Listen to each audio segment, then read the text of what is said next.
네, 항상 이 시간 여야 정당에서 두 대변인분과 함께 하는데요. 오늘 신주호 부대변인님이 조금 갑자기 그 차량 접촉 사고가 그러니까, 있어서 조금 늦으실 겁니다. 안 다치시기를 바라는 마음으로 천천히 오셔도 되고요. 먼저 우리 더불어민주당 김민주 부대변인 먼저 인사드리겠습니다. 어서 오십시오. 예, 안녕하십니까. 오랜만입니다. 민주당은 김민주 부대변인입니다. 안녕하십니까. 예. 아니요, 지금 그 신주호 부대변인이 없으니까 지금 한 15분 정도 늦으신다고 하잖아요. 15분 동안은 거의 동무대세요. 뭐 저야 좋은데. 아니야, 또 몰라. 차 사고가 큰 사고가 아니었기 그니까요. 저도 많이 안 다치셨으면 좋겠고 혹시 여유돼서 우리 신 부대변인님 들으시다가 또 반박할 거 있으면 적어 오세요. 제가 시간 한 2분 드리겠습니다. 예, 저희가 더 반론할 수 있는 기회 다 드릴게요. 네. 일단은 지금 총선 지난지 어제도 얘기했지만 한 1년여가 된 것 같은데 얼마 안 불과 됐어. 뭐 보름요? 네. 뭐 보름 정도 된 것 2주 같아요. 정도 됐죠. 예. 네. 꽤 빨리 흐르는 것 같아서 저도 이게 얼마 안 됐는데 네. 마치 몇 개월 흐른 것 같아요. 그만큼 우리나라가 참 정치권이 다이내믹하다. 뭐 이렇게 봐야 되나요? 역동적이다라고 볼 수 있고 그만큼 국민의 기대에 맞춰서 이 정치권이 빨리 무엇인가를 해야 된다는 뭐 이런 것도 있는 것 같습니다. 네. 법안들도 뭐 이제 그 법사위의 계류 중이었던 법안들을 지금 각 상임위가 지금 본회의에 직부하고 있거든요. 예. 여러 가지 쟁점적인 법안 그리고 국민들께서 관심 있는 법안들이 꽤 많이 지금 본회의에 올라가 있어요. 예. 알겠습니다. 사실 이게 길게 느껴지는 게 그 사이에 또 이슈가 계속 나왔잖아요. 많았죠. 네, 그래서 더 좀 멀게 느껴지는데 그러니까 총선 참패한 당은 그야말로 시끄럽고 수습하기에. 예. 그리고 야당들도 이제 각자 조금 약간 목소리도 많고 그러니까 또 그 이것도 의견 취합도 안 내부에서도 되고 또 있고 어쨌든 그렇습니다. 그런 얘기를 오늘 한번 해보도록 하겠습니다. 네, 어떤 얘기 먼저 나눠볼까요? 아무래도 총선 이후에 윤석열 대통령이 달라졌어요. 이런 얘기가 좀 많이 있습니다. 일단 우선 평가를 한번 좀 내려주시겠어요? 윤석열 대통령 변한 거 맞습니까? 저는 아직 좀 더 봐야 된다고 생각합니다. 지켜봐야 한다. 예, 지켜봐야 된다. 네. 총선이 끝나고 대통령의 첫 메시지가 본인은 잘했는데 국민이 세심하게 자기를 못 알아줬다라고 했잖아요. 예. 그래서 추가 대통령실에서 추가 브리핑까지 할 정도로 그랬는데 그러다가 이제 갤럽 조사 맞아요. 이게 또 갤럽 조사하면은 또 말씀드려야 되는 저희들이 거죠. 괜찮습니다. 얘기할게요. 예. 갤럽 조사 19일에 있었던 한국 갤럽 여론조사예요. 거기서 23%까지 국정 지지도가 떨어지고 또 다른 조사에서도 20대로 낮아지고 그러면서 굉장히 심각하게 변한 것 같아요. 위기감을 느꼈다. 위기감을 느껴서 그때 여야 영수 회담을 제안이라고 하면 그렇죠. 받아들인 거죠. 저희가 수차례 제안을 했는데 그걸 이제야 늦게라도 받아들인 거고요. 그러면서 이제 뭐 비서실장 총리 인선으로 대충 이걸 무마하려고 했던 시도들을 이제 멈추고 이제는 좀 국민의 뜻이 무엇인가 야당의 뜻이 뭔가 탐색을 하려고 하는 건데 이것이 진정하게 대통령이 변했다는 모습을 보이려면 저희 당이 계속 얘기하고 국민들이 계속 요구하는 몇 가지를 반드시 대통령이 질질 끌지 말고 받아들여야 된다. 저는 그렇게 생각하고 있습니다. 그 구체적인 얘기는 이제 영수회담 얘기할 때 이제 어떤 네네네. 것들이 있을지 그렇게 좀 얘기를 좀 풀어갔으면 좋겠고요. 네네. 그럼 사람이 우리 얘기 이런 얘기 하잖아요. 사람이 변하겠어. 이런 얘기 하거든요. 네네. 근데 부대변인님 보시기에 윤석열 대통령 성정상 이거 진짜로 국정 기조를 바꿀까? 진짜로 어떤 반성을 할까? 어떻게 보세요? 저는 개인 윤석열 대통령이 변하지 않을 수도 있다고 생각해요. 예전에 보면 윤석열 대통령의 개인 성정상 하기 싫은 건 안 하고 억지로 하게 되면 반드시 그 부분에 대해서 보복? 뒤끝?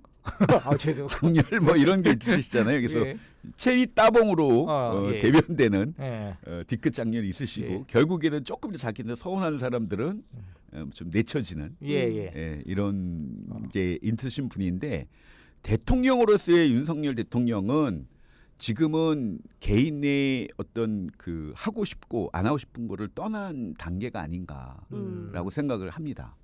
아까도 얘기했듯이 총선 이후에도 반성하지 않는 모습 그리고 국정 기조를 변화하지 않는 모습에 대해서 국민들이 바로 또 즉각적으로 대응을 하잖아요. 예. 예.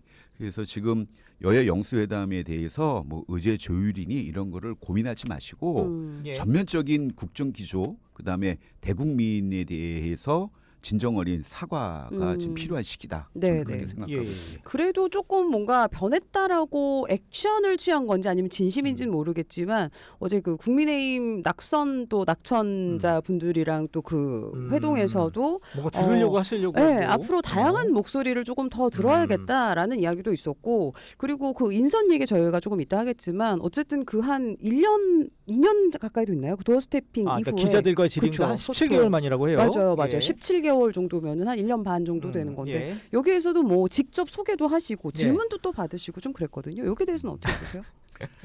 뭐 같은 뭐 질문인 것 예, 같긴 예, 합니다만. 그렇긴 합니다만 그것을 변했다고 하기는 어렵죠. 정말로 이번 총선의 민의가 대통령이 단순히 기자들과의 도어 스태핑이고 그다음에 뭐 그 비서실장을 임명할 때 자기가 직접 하고 이런 것이 아니죠.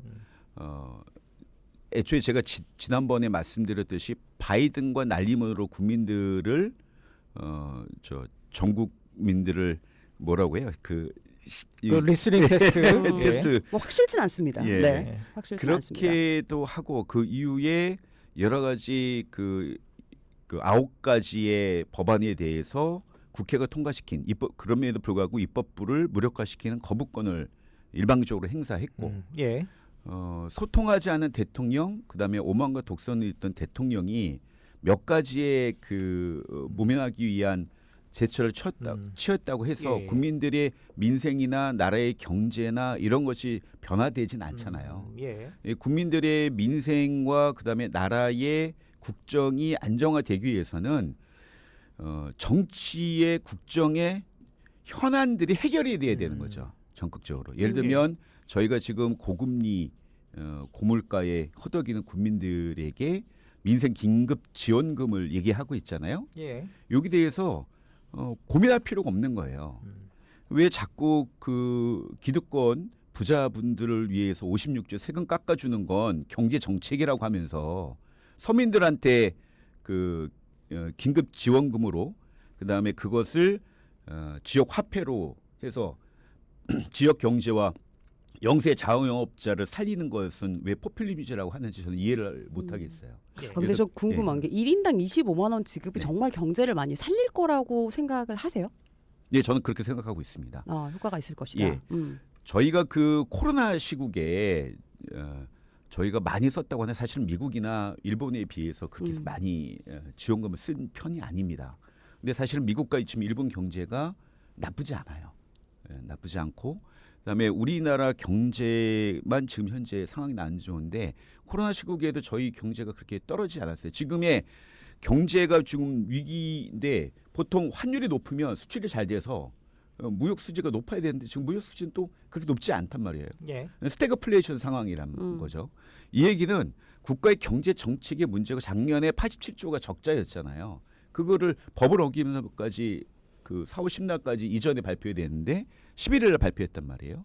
이 87조 적자를 하는 가운데 즉 부자들 세금 깎아주고 낙수 효과를 기대했던 경제 정책은 이미 2년 동안 했는데 실패했잖아요. 예. 그다음에 외교에서도 미국, 일본 중심의 외교로 중국 수출을 막은 것이 수출의 역량을 떨어뜨린 것도 입증이 됐잖아요. 예. 즉 다시 말해서 외교 이게 경제를 살리기 위해서는 외교나 이런 경제 정책도 중요하지만 당장 지금 고금리의 고물가에 사들일 수 없는 예. 지금 가처분 소득이 지금 역대급으로 좀 떨어져 있거든요. 가처분 소득을 이렇게 내야 그 지역 경제 특히나 서울보다는 지역 지방이 더 그 경제가 더 어려워지거든요. 네. 쓸 돈이 없어지니까 그거를 마중물 역할을 할 수 있는 거는 긴급 지원금이 굉장히 효과적이다. 그거를 예. 또 막 현금으로 주는 게 아니라 사실은 지역 화폐를 주기 때문에 더 효과가 있는 것이죠. 예. 예. 그렇군요. 아니 지금 이게 신주호 부대변인이 네. 반박할 지금 타이밍인데 몇 가지 키워드를 적어놓고 예, 있어요. 그래서 저희가 여쭤보겠습니다. 그러면 저희가 이제 그 국민의힘 입장 안 계시니까 네네. 입장에서 저희가 좀 뭔가 그 디펜스를 좀 하게 한다면 아까도 좀 같은 얘기긴 합니다만 그 비서실장 정무수석 인선을 할 때 예전 같은 경우에는 어떤 공무원들 위주로만 했잖아요. 아무래도 윤석열 대통령이 어떤 정치의 활동을 안 하다 보니 하지만 이번에는 그 저기 누구죠? 정진석 비서실장, 네. 홍철호 정무수석 이렇게 하면서 뭔가 그 정무적인 감각을 좀 키우는데 좀 공을 들이는 게 아니냐. 그러면서 또 이런 얘기도 했잖아요. 이제는 정치를 제대로 하겠다. 그런 표현을 한 거 보면 좀 바뀐 게 아니냐. 이런 어떤 저 국민의힘 측의 주장도 있습니다. 저는 이제 그 아까도 비슷한 말씀을 드리지만 진짜 대통령께서 바뀌셨다라고 하려면 가장 크게 두 가지 측면에서 국민들의 지탄을 받아왔어요. 첫 번째는 오만과 독선, 불통. 그게 대표적인 것이 거부권 행사로 일방적인 독주 정권, 시행령 통치의 문제죠. 그래서 거부권 행사를 자제하고 그다음에 그동안의 정치를 오만하고 독선적으로 했다는 거에 대해 국민적 사과를 하고 예. 그다음에 그 가장 크게 지금 국민들께서 요구하는 불통 그리고 뭔가 좀 투명하지 않은 전국 운영 방식에 대해서 김건희 여사 특검과 그다음에 예. 최혜병 특검 이런 것들을 갖다가 수용하기를 원하는 거잖아요. 예. 예. 그리고 또 한 가지 측면에서는 정치의 본령이 민생을 살피는 거기 때문에 제발 경제와 민생을 되살려라. 외교 기조도 변화를 해야 되고. 예. 근데 그 첫 번째 단추를 빨리 지금 당장 민생이 고통스러우니 이것들을 해결하기 위해서 민생 긴급 지원금을 먼저 시작하자. 예. 이게 첫 단추다라는 거죠. 예. 네. 알겠습니다. 일단 이게 해결이 되려면 그럼 지금 이제 이슈인 영수회담이 네. 언제 네. 이제 되느냐 네. 그리고 이런 이야기들이 실질적으로 오갈 것이냐에 네. 대한 얘기를 좀 나눠봐야 될 것 아, 같습니다. 그럴까요? 그러면 지금 뭐 신조 부대변인이 언제 오는지는 모르겠으나 네네네. 네, 그럼 그 얘기 한번 얘기는 쭉쭉 네네. 가고 이따가 예. 반론 할 수 있는 음. 기회 드리도록 하겠습니다. 네. 이 영수회담을 그냥 단지 사진 찍기용으로 해서는 민주당이 국민의 심판을 받습니다. 예. 민주당이 이번 총선에서 민주당 승리가 된 게 아니잖아요. 이번의 승리는 국민의 승리예요. 그거를 저희가 말로만 립 서비스를 하고 있느냐? 그렇지 않습니다. 정확하게 말씀드리면은 국민의 승리라는 명심하기 때문에 어떠한 정확한 그 합의된 내용을 가지지 않고 영수회담에 사진만 찍고 오면 저희가 오히려 국민들한테 혼난다. 어서 오십시오. 신주 아유, 부대님 왔어요. 괜찮으세요? 네. 뭐. 안 다치셨어요? 살짝 그 뒤에서 이렇게 들어오시다가 살짝 아, 갖고 가셔서 추돌. 예. 괜찮습니다. 네. 아, 이런 게 또 생방송의 묘미 아니겠습니까? 아니 그래도 또. 이게 또 후유증이 아. 나중에 있을 수도 네. 있으니까. 아, 죄송합니다. 꼭- 괜찮습니다. 아니에요. 안 다치셔야지. 예. 예. 그렇죠. 그 지금 신주호 부대변인 안 계셨을 때 한 14분 동안 혹시 우리 듣고 김민주 오셨어요? 부대변인이 들으면서 예, 왔습니다. 예. 반론하시고 있으시죠? 표정이 아주 저희가 다행히 아직 영수회담에 대한 이야기 조금 방금 하기 시작했으니까 전이라, 그거는 예. 이제 다음에 하고요. 네네. 그 윤석열 대통령 과연 변했을까 그 얘기 지금 했었는데 뭐 듣고 오셨다니까 한번 반론 부탁드릴게요. 그러니까 반성하지 않는다라는 준비하고 이제 말씀을 나오시네. 하셨는데 제가 보기에는 이제 대통령이 반성한다라고 죄송하다라는 표현을 사실상 애둘러서 하신 것이고 예. 또 어제는 한 언론사의 단독 보도에 의하면 이재명 대표와 대통령, 그러니까 본인 간의 이제 역지사지의 관계로 그 생각을 해서 이재명 대표가 뭐라고 하는지 한번 들어보자라고 하셨습니다. 그러니까 이번 민심 결과가 어쨌든 뭐 협치를 하라 그런 거 아니겠습니까? 그렇죠. 그런 민심의 회초리를 맞은 대통령은 변하려고 하시는데 민주당은 오히려 또 오만하게 본인들의 정치적 위상을 위해서만 노력하고 있어요. 지금 민주당에서 그런 얘기가 나왔잖아요. 협치는 머릿속에서 지워야 된다. 라는 얘기를 했는데 그런데 왜 영수회담을 왜 제안합니까? 협치를 안 할 건데 왜 영수회담을 제안하죠? 민주당이 지금 굉장히 앞뒤가 다른 이중적인 면모를 보여주고 있고 또 1인당 25만 원 그 얘기는 이제 안 해야 됩니다. 지금 뭐 대변인님도 말씀하셨지만 고물가 상황 아니겠습니까? 고물가 상황에서 1인당 25만 원을 지원하게 돼버리면 이 시장 우리나라 경제에 엄청난 돈이 풀리는 겁니다. 13조 원이 풀리는 거예요. 근데 그 13조 원이 풀렸을 때 과연 고물가 상황이 진정될 것이냐? 아니거든요. 물가 상황은 더 악화될 것입니다. 이재명 대표가 지금 본인의 그 대권 행보를 위해서 1인당 25만 원 그거를 주장하고 계시는 것 같은데 저는 민주당과 이재명 대표가 경제학의 기본부터 공부하셔야 된다고 봅니다. 오자마자 예. 안 다치셨던 것 같아. 네, 그 지난주에는 조금 톤 다운 되셨는데 갑자기 또 다시 야성을 또 찾으셨어요. 아니 그 지금 신주 부대변인님께 좀 더 기회를 좀 드릴게요.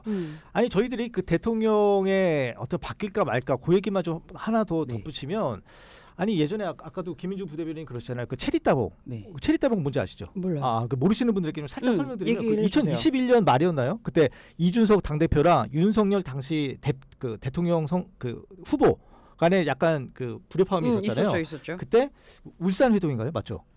그러니까 울산 회동 가면서 다시 이제 윤석열 대통령이 모자티 끌어안고 입고 아는 예, 거. 그러면서 같이 뭐 러브샷도 하고 네, 그러다가 맞아요. 네. 나중에 이제 뭐예요? 그 윤석열 대통령이 당선되시고 그죠 당선된 이후에 그 저기 뭐 권성동 권성동 원내대표한테 그 문자로 예. 뭐 당내 뭐 내부 총재라는 사람이 없어서 참 당이 좋네요. 바뀌었다, 이렇게. 예, 그러면서 이제 체리따봉 보면서 그 얘기가 왜 나왔냐면 윤석열 대통령이 지금까지 인생을 살면서 제일 굴욕적인 순간이 바로 그 순간이었죠. 그 이준석 대표가 그 어떤 여의도 그 역에 가서 출근길 인사시킨 인사해라. 음. 근데 그거를 처음엔 안 한다고 막 그랬었잖아요. 그러다가 이제 그 삐걱삐걱 대고서 결국에는 그 울산 회동에서 끌어안고 이제 그 거기서 인사를 한 건데 네.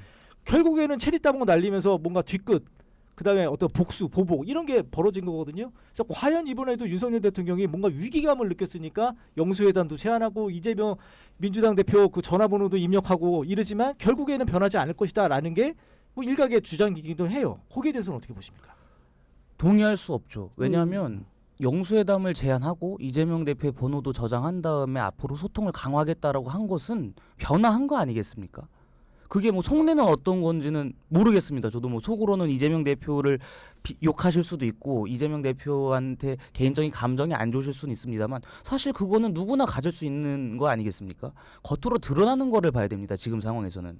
겉으로 드러나는 것은 어쨌든 그 정무영 청와대 그 비서진들을 정무용으로 바꿔서 예. 여야와의 소통을 더욱더 활발히 하겠다라는 의지를 밝혔고 또 그 전에 이재명 대표한테 영수회담을 제안하면서 뭐라고 하는지 들어보겠다. 야당을 앞으로 적대적으로 대하지 않고 대화와 협치의 대상으로 삼겠다라고 하신 것이기 때문에 저는 그 있는 그대로를 받아들여야 된다고 생각합니다.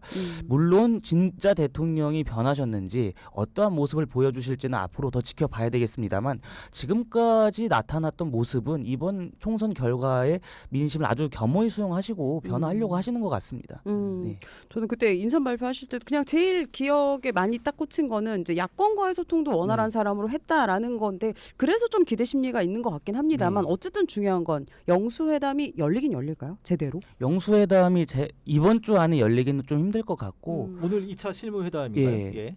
오늘 뭐 2차 실무회담을 하게 되면 사실 물리적으로 이번 주 안엔 불가능할 거 아니겠습니까? 예. 그렇기 때문에 한 다음 주 뭐 늦어도 다다음 주 초반이면은 아마 영수회담이 열리지 않을까라고 생각을 하는데 저는 민주당도 의제를 설정하려고 하면 안 됩니다. 지금 첫 만남이잖아요. 사실 정권 출범 이후에 야당 대표와 대통령 간의 첫 만남인데 민주당이 하고 싶은 얘기가 있으면 거기 가서 다 하면 되는 겁니다. 근데 지금 뭐 민주당이 주장하는 게 뭐 대통령 거부권 앞으로 조금 자제해달라. 이른바 3+1. 예, 3+1을 제안하는 것은 민주당이 예의가 없는 거예요. 민생이 시급하다고 하는데 민주당이 제안한 3+1에서는 어떠한 민생 현안도 없어요. 사실은 대통령 거부권 자제해달라, 뭐 특검법 해달라, 뭐 그런 거 아니겠습니까? 대통령한테 대국민 사과해달라. 이거는 민생이랑 상관이 없는 겁니다.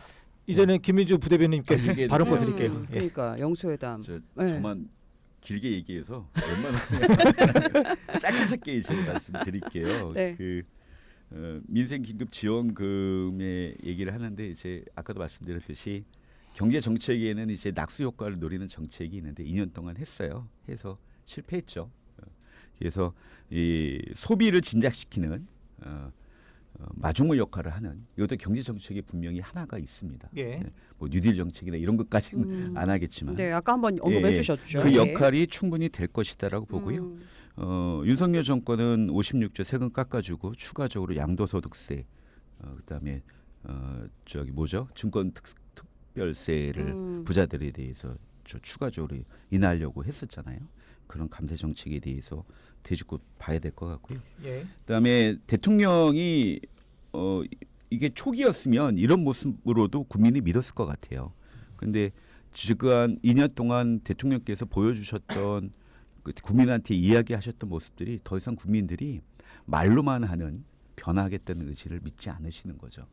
예를 들면 강서구청장 보궐선거 패배 이후에도 비슷한 얘기를 하셨고 선거 과정에서도 민생 토론회 몇 차례 하시면서도 얘기하셨고 심지어는 선거 과정에서 굉장히 긴급하고 지금 들리는 얘기로 한동훈 전 비대위원장도 굉장히 분노했다는 의사 정원 관련된 50분짜리 대국민 사과에서 이분이 어떻게 하셨습니까? 예. 거의 대부분을 갖다가 자기 자기 변명, 그다음에 자기 주장만 내세우셨잖아요. 예. 예.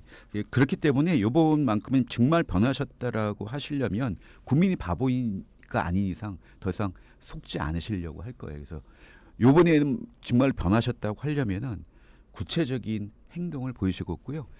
이번에 여러 가지 의제가 아니라는 말씀드렸는데 저희 이재명 대표는 대통령님 만나서 얘기 다 할 겁니다.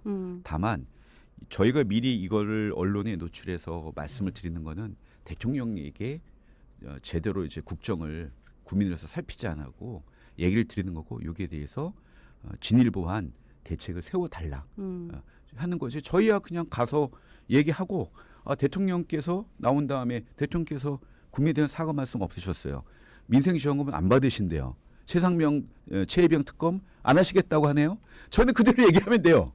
그러나 저희가 영수회담을 통해서 충분히 사전에 이런 것들을 논의해서 정말로 국민을 위한 국정기조 전환을 기회를 드린다. 저희도 윤석열 대통령께서 성공한 대통령으로 남기를 원한다는 거는 믿거나 믿지 않으실 수 있겠지만 맞습니다. 더 이상 불행한 박근혜 전 대통령처럼 불행한 이런 정치 역사가 대한민국 역사가 반복되면 안 된다는 생각을 예. 저희는 갖고 있어요. 김민주 그러니까, 우리 부대변인님의 의견일 수도 있을 것 같아. 예. 그러니까 부드럽게 얘기하셔서. 두 분 모두 영수회담이 결렬될 가능성은 없다라고 보시는 저는 거예요? 없다고 봅니다.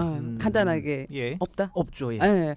일단은 그러면 여기까지만 듣고 저한테 다음 질문 사인을 우리 책 기자가 줬는데 일단은 여기서 한번 쉬었다가 예. 저희가 4부에 다시 이어가도록 하겠습니다. 일단은 태양의 바이브 노래 보내드리고요. 잠시 후 4부 다시 옵니다. 김민주, 신주호 두 대변인과 함께 여야만만 진행하고 있습니다. 네, 지금은 이제 3부에는 총선 이후에 각 당이 지금 어떻게 움직이고 있는지 그 얘기 한번 좀 먼저 들어볼게요. 그러면은 신주 부대변인님께 우선 국민의힘 비대위원장 누가 되는지 한번 여쭤보고 싶습니다. 그러니까 저희가 비대위의 성격이 어떻게 결정되느냐에 따라서 이제 사실 비대위원장 윤곽이 달라졌을 수도 있습니다. 관리형으로 결정된 건 아니에요? 지금 아직? 사실상 관리형으로 결정이 됐는데 뭐 겉으로 말씀을 드리기에는 차기 비대위원장한테 관리형으로 할지 혁신형으로 할지를 위임한다고는 했습니다마는 예. 지금 상황에서는 이제 저희 당 뭐 당선자분들이나 중진분들이 그 중지를 모았을 때 관리형 비대위로 해서 빠른 전당대회를 통해서 정통성 있는 지도부를 국민 앞에 선보여야 된다라고 지금 의견이 모아졌습니다. 예. 그런 상황이기 때문에 차기 비대위원장은 이제 관리형 비대위원장으로 되실 건데 어느 분이 할 것이냐 사실 그게 가장 중요한 관건이에요. 네. 근데 민주당 같은 경우에는 이제 다선 의원들이 많고 지금 생존하신 분들이 많기 때문에 비대위원장을 만약에 민주당 의원한테서 선정해라 그러면 민주당은 후보군이 많고 선정할 분들이 많이 있습니다. 네. 근데 저희 당은 상대적으로 다선 의원들이 지금 많이 안 계시잖아요. 그렇기 때문에 민주당은 비대위를 할 필요가 없죠. 없죠. 그러니까 만약에 이제 상황이 반대였으면. 예. 그렇죠. 근데 이제 저희가 4선 내지 5선 의원들이 하셔야 될 텐데 그 4선 5선 의원들께서도 지금 사실 갈리는 부분이 있습니다. 좀 고사하시는 분이 많아요. 다들 고사하시는 게 지금 네. 상황에서 비대위원장이라는 자리가 굉장히 부담스럽고 힘든 자리예요. 관리형이라고는 하지만 한 2달 아니면 그래요. 2달 안팎으로 할 텐데 음. 그럼에도 불구하고 굉장히 조금 마음적으로 힘드실 겁니다. 일단 맞아요. 저희가 아직 다음 국회가 개원하기도 전이고 저희가 총선 대패했고 또 정부 여당이기 때문에 예. 전당대회 세팅을 어떻게 할지가 굉장히 고민스러우실 거예요. 예. 그래서 아마 조금 어떤 분이 되실지는 두고 봐야 될 것 같습니다만 예. 빨리 비대위원장을 선정해야 될 것 같긴 합니다. 이름을 거론 안 하시네요. 궁금한 게 예. 있는데 김민주 저기 부대변인이 차기 당대표로 나경원 의원이 거의 유력하다고 네. 대통령하고 사이도 좋아지고 해서 그렇다는 말이 있던데. 내정한 건가요? 예, 맞아요? 저희 당이 대통령이 내정한다고 해서 이제 당 대표가 되고 그런 상황은 아니라고 저는 네, 확신합니다. 그러세요. 왜냐면 지금 저희가 아직 전당대회 룰도 세팅을 안 네. 했어요. 사실 차기 전당대회에서 지금은 당신 100%이지만 제가 엊그제 저희 그 당선자 총회도 들어가 봤는데 많은 당선자들께서 민심을 더 확보하는 방안으로 가야 된다라고 반반할 것 같아요. 말씀을 하셨어요. 예. 그래서 뭐 반반 내지는 뭐 7대3, 8대 여러 의견이 나왔기 때문에 지금 전당대회 룰에 따라서 어떻게 될지도 또 봐야 됩니다. 전당대회 룰이 어떻게 만들어지느냐에 따라서 예. 어떤 분이 출마할지 안 할지도 결정되는 거 아니겠습니까? 예. 그 이번에 김민주 부대변인께 여쭐게요. 뭐 남의 당 얘기긴 합니다만 국민의힘 원내대표의 친윤 이철규 의원 유력하다 이런 얘기 많잖아요. 이거 아직 정신 못 차렸네 이런 얘기도 있습니다. 어떻게 보세요? 뭐 그 차원도 있지만 그만큼 아무도 안 하려고 하는 거 아닌가 생각도 들어요. 서로 고사하는 예, 중이다. 사람을 구하기가 쉽지 않고 예. 영남권을 또 이렇게 지도부로 하기에는 부담이 있는데 강원도가 뭐 영남권과 비슷하긴 하지만 그래도 이철규 의원이 뭐 그나마 선택할 수 있는 뭐 좀 대안이 아닐까 이런 생각도 해보고요. 예. 어쩔 수 없는 상황이겠다 네네. 싶습니다. 차기 비대위도 얘기를 했지만 사실 이제 한동훈 위원장의 거취도 많이 궁금하고 지금 뉴스로도 사실 많이 나오거든요. 어떻게 보세요? 한동훈 위원장이 이제 이번 선거 과정에서 굉장히 조금 많이 힘드셨던 것 같아요. 지금도 건강이 아직 많이 회복이 좀 안 됐다라고 하시는 걸 보니까 힘드셨을 것 같은데 뭐 차기 전당대회에 출마하실지 안 하실지는 저는 잘 모르겠습니다. 하지만 저희가 사실 전당대회 일정이라는 게 총선과 조금 멀리 떨어져 있었으면은 출마에 용이했을 수도 있습니다만은 예. 지금은 굉장히 가까이 있잖아요. 총선 직후라고도 사실상 여겨도 되는 상황인데 네. 이러한 상황에서 과연 한동훈 위원장이 전당대회 출마하기가 쉽겠느냐 저는 좀 어렵다라고 봅니다. 예. 하지만 제가 항상 드리는 말씀인데 한동훈 위원장한테 저희 국민의힘은 빚을 졌습니다. 그 작년에 법무부 장관으로 재직하면서 당이 어려울 때 저희가 구원의 손길을 내민 거 아니겠습니까? 근데 한동훈 위원장이 당이 내밀었던 구원의 손길을 외면하지 않고 어려운 당에 투입되셔서 국민의힘과 윤석열 정부의 성공을 위해서 헌신하신 부분이 있습니다. 그러한 부분에 대해서 저희가 분명히 어느 정도 감사하게 생각하고 빚을 진 것을 잊지 않아야 된다고 생각을 합니다만은 요새 일부 인사들이 이제 선거가 끝나고 한동훈 위원장을 향한 그 정치적 공세가 너무 도가 지나친 부분이 있는 것 같습니다. 제가 볼 때는 그러한 것들을 조금 자제하셨으면 어떨까 하는 그런 네. 개인적인 바람이 있습니다. 근데 뭐 SNS에 올리신 글이나 아니면은 뭐 만찬 뭐 이런 것들도 뭔가 이게 본인이 등장하기 위한 뭐 전략 아니냐 이런 얘기들도 사실 있거든요. 그 SNS 글 같은 경우는 이제 제가 방금 말씀드렸던 정치적 공세가 너무 과하다 보니까 그거에 대응해서 하신 측면이라고 저는 보고 그리고 예. 그 문구들을 다 읽어보면 이번 총선에 대한 일종의 회포라고 생각합니다. 뭐 정치적 향후 행보에 대해서 어떤 행보를 하기 위한 그 초석을 닦는 것이 아니라 이번 선거 과정에서 있었던 것들에 대한 개인적인 감정을 밝히신 것이라고 보고 만찬도 뭐 비대위원들을 직접 네. 한 분 한 분 인선하시고 직접 찾아가기까지 하면서 모셔온 거 아니겠습니까? 그러한 상황이기 때문에 만찬하신 것도 뭐 저는 당연한 수순이라고 봅니다. 예. 예. 김민주 부대변인께서는 뭐 예, 약간 조금, 입장 예. 다르실 것 같아요. 예. 원래 그 공천하고 선거 과정에서 불협화음이나 오해나 다툼이 생기죠.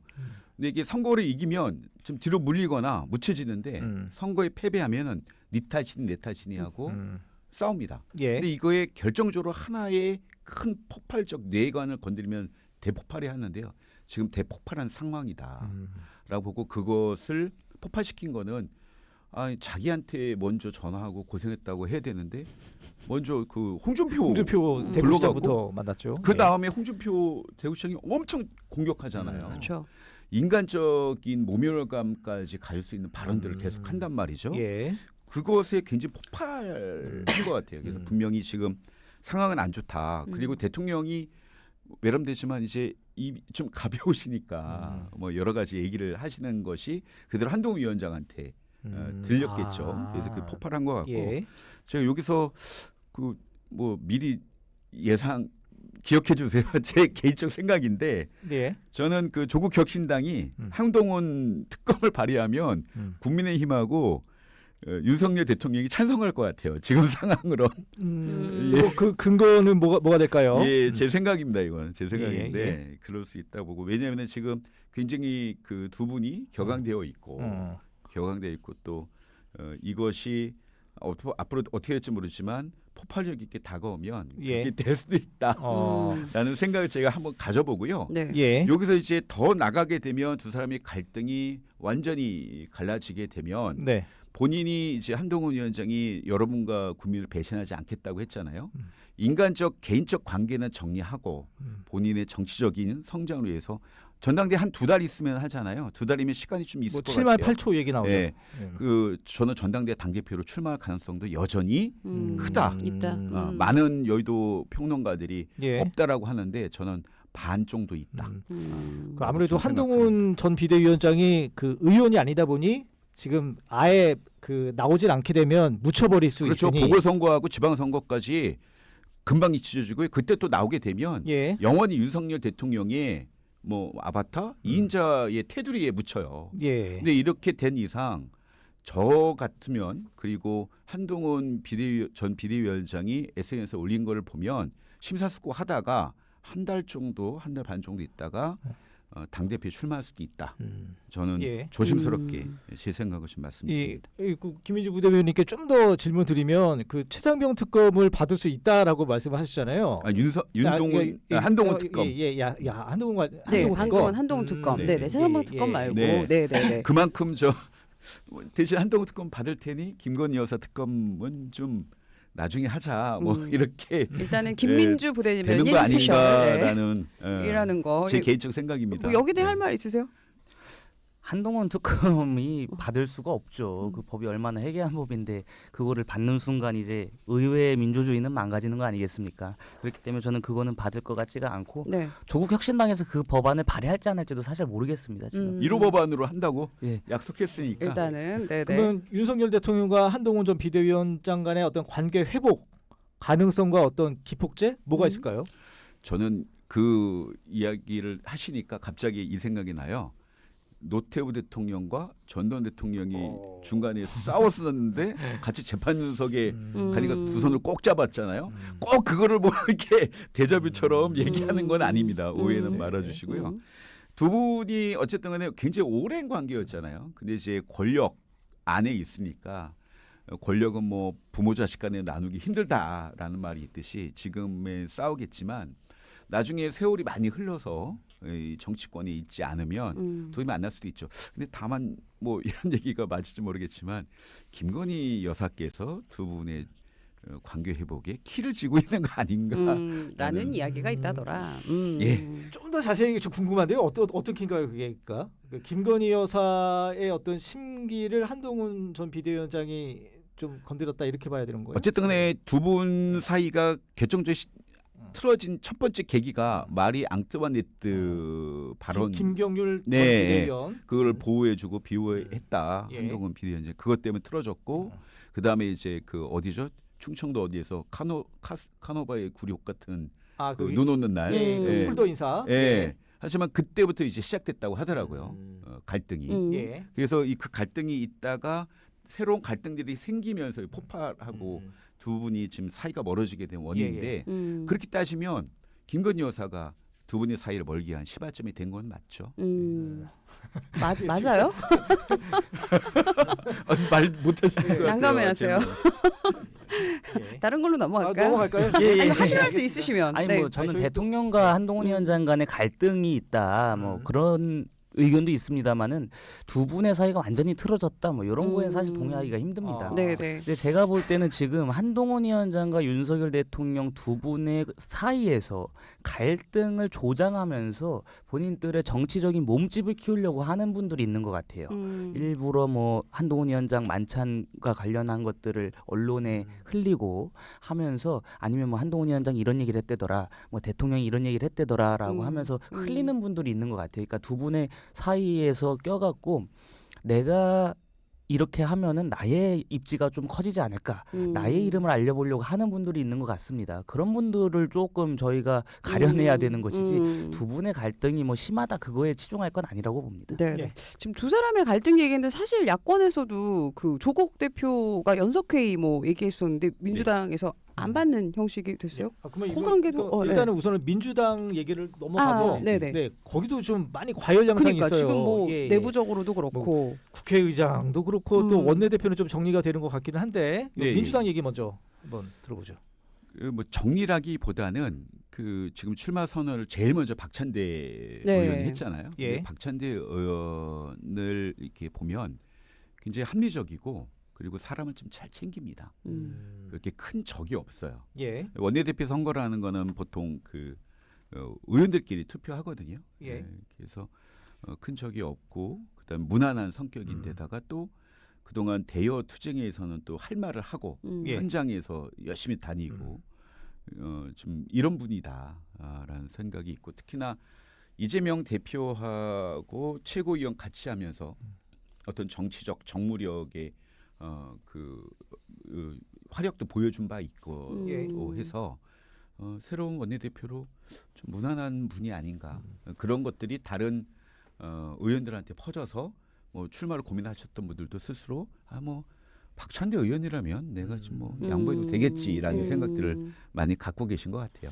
아니 근데 통상적으로 보면 그 원내대표 경선이 되게 치열하잖아요. 많이 치열하죠. 그래서 저희 기자들도 예상 그 다른 거는 예상을 해도 원내대표 경선은 진짜 다 틀리거든요. 예, 그만큼 되게 치열한 경쟁이 있는데 이번에는 어느 순간 싹 그러니까 뭐 갑자기 정리가 다 돼서 안 나온다 안 그만큼 나온다 박찬대 의원이 하셔가지고. 준비를 많이 했고 이재명 네. 대표의 평상시에 의지가 많이 반영된 네. 거다 이렇게 볼 수가 있는 건가요? 예. 아 그렇지 않죠. 상대당에서는 어떻게 그냥 보세요? 친하신 분 맞지만 그런 거예요? 네. 예. 서영교 의원 같은 분은 출마하겠다라고 했다가 지금 접었어요. 갑자기 그랬죠. 네. 예. 그분뿐만 아니라 몇 분 많이 계시잖아요. 네. 예. 그러니까 지금 네. 민주당이 제가 보기에는 좀 정상적인 정당이 아니게 돼버렸습니다. 좀 비정상적이게 된 게 센 발언인데 웃어서 죄송합니다. 네네. 국회의장 후보군으로 불리는 분들도 지금 음. 명심을 챙기고 선명성을 강조하고 있습니다. 근데 국회의장 후보로 거론되는 분들은 사실 6선이고 예. 이재명 대표는 재선이에요. 음. 근데 6선이나 하신 분들이 재선 당대표의 눈치를 보는 이 촌극을 지금 민주당이 벌이고 있는 겁니다. 원내대표도 사실상 한 명으로 지금 정리수순으로 들어가고 있는데 이게 정상적인 정당이냐. 이재명의 개인 사입이 교리 집단밖에 안 되는 것 같아요 지금. 근데 과연 그러한 행태들이 민주당이 민생을 외치고 그러한 것들에 있어서 얼마나 도움이 될지 저는 의문입니다. 그러니까 이재명 대표가 말하는 25만 원 그거를 관철시키기 위해 한국 경제에 어떤 파급이 미칠지는 고민을 안 할 겁니다 아마. 이재명 대표의 대권을 위한 그 민주당의 지금 수순이 아주 착실하게 진행되고 있다. 그거의 일환으로 지금 민주당 내에서도 사실 뭐 기자님 말씀하신 것처럼 원내대표나 국회의장 그러니까 의원들이 투표하는 선거는 누구도 예측하기가 힘들어요. 근데 그러한 상황에서도 이재명의 입만 바라보고 있는 민주당 의원들의 행태를 보고 있으니까 저는 사실 지금 거대 의석을 가진 정당이 저런 식으로 정치 행태를 벌인다 좀 참담합니다. 제가 잠깐 김민주 부대변인님. 네. 발언권 드립니다. 그 전혀 이재명 대표가 뭐 원내대표나 국회의장 선거에 개입을 하지 않았다는 근거를 말씀드리면 지난번 직전에 원내대표가 박강원 의원이 압도적인 1차에서 결선을 안 하고 압도적인 승리를 했어요. 네네. 예. 대부분 다 친명이라고 하는 홍익표 의원부터 여러 친명 후보들이 나왔는데 비명이라는 분이 압도적으로 1등을 했단 말이에요.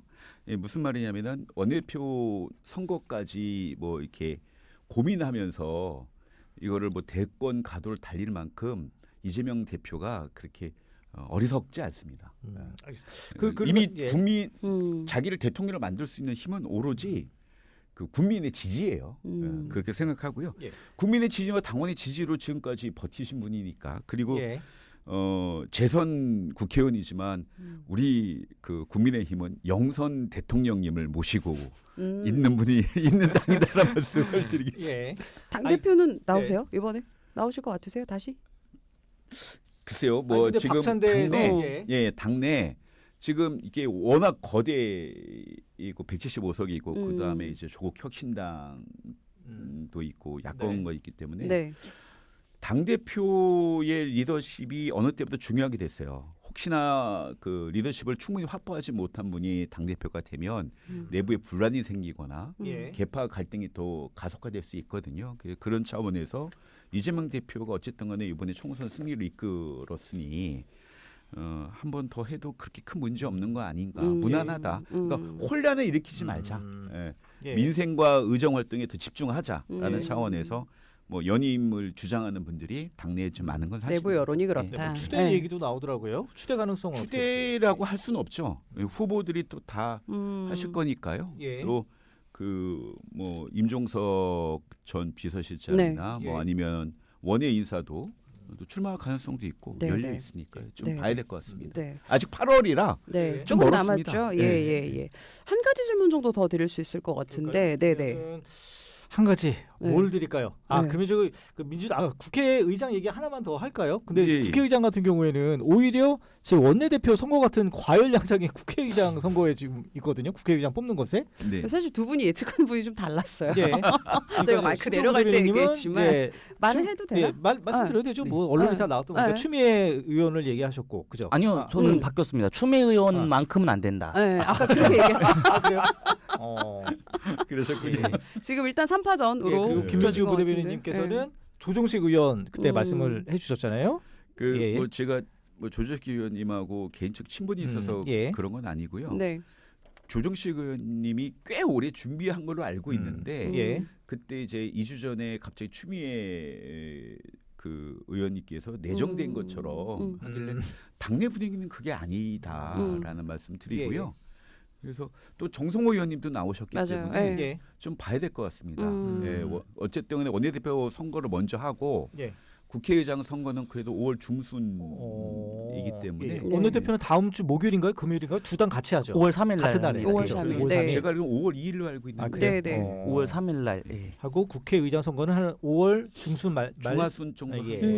하고 그것도 공고를 또 내요. 네, 예, 네. 예. 근데 지금 국회의장이 누가 돼도 문제예요. 민주당의 지금 후보군들이 국회의장이라는 자리를 오해하고 있습니다. 오해하는 게 아니고 제가 볼 때 일부러 외면하는 거겠죠. 아마 그 정도 선이 되셨는데 국회의장은 중립이 아니다라는 걸 강조하고 계세요. 민생 운운하면서 뭐 개혁 입법을 하겠다. 거기에 국회의장이 앞장서겠다라고 하시는데 국회의장은 저희가 국회법에 명시된 게 당적을 가질 수가 없잖아요. 탈당을 하게 되죠. 네. 탈당은 예. 무조건 해야 되는데 그거의 취지는 뭐냐면 국회 운영을 합리적이고 중립을 담보해서 하라는 겁니다. 근데 지금 민주당 의장들은 그렇지가 않고 뭐 자신들 거대 의석을 만들어준 민생을 외치면서 이 국민들의 뜻을 받들겠다라고 하고 있습니다. 예. 근데 민주당 그 국회의장 후보군들이 명확히 알아야 될 게 민주당이 압도적인 의석을 가져갔습니다마는 전체 득표율로 따지면 50대 45였습니다. 그리고 이 50대 45라는 수치는 지난 총선보다 3~4%포인트가량 줄어든 거예요. 예. 그 나머지 절반의 국민들의 뜻을 왜곡하지 말고 국회의장으로서의 직분에 충실하실 분들이 돼야 된다라는 네. 말씀드립니다. 네, 알겠습니다.